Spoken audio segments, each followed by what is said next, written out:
There's a myth about how businesses get attacked. It's the Hollywood version. Someone in a hoodie, furiously typing, breaking through your firewall in the dark. The reality is a lot less dramatic and a lot more dangerous, because most attacks don't start by breaking into a system. They start with a person and with information that's already public. That's what I want to walk through today: the cybersecurity risk hiding in your team's personal data. Here's the thing attackers know that most businesses don't. Before they ever try anything, they do their homework. They go looking for personal information about your people, and a lot of it is just sitting there for sale on data broker and people search sites. Why do they want it? Because the more they know about a real person, the more convincing they can be.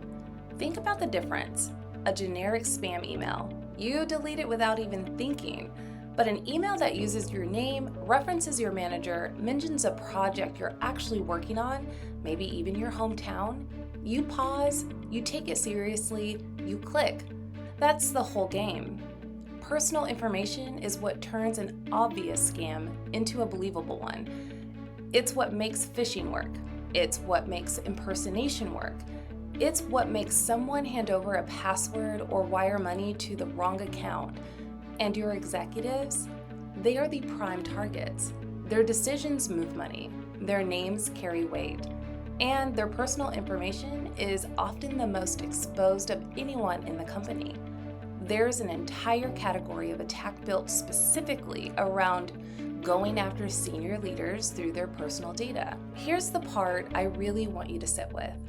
You can spend a fortune on security tools, the best software, the best firewalls, the strongest passwords, and you can still lose because the attacker never touched any of it.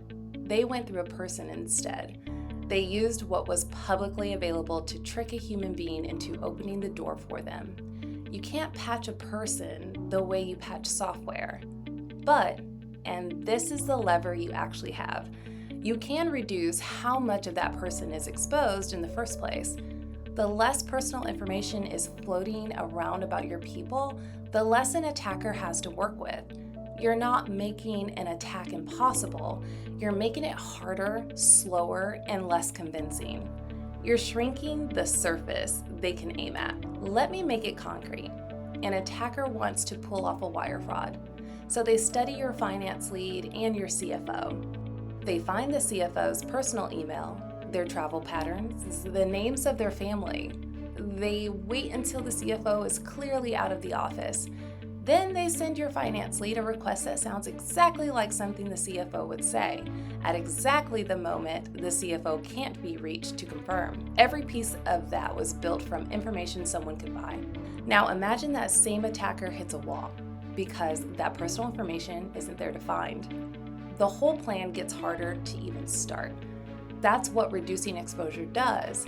It's not the only thing you do for security, but it's the part almost everyone forgets.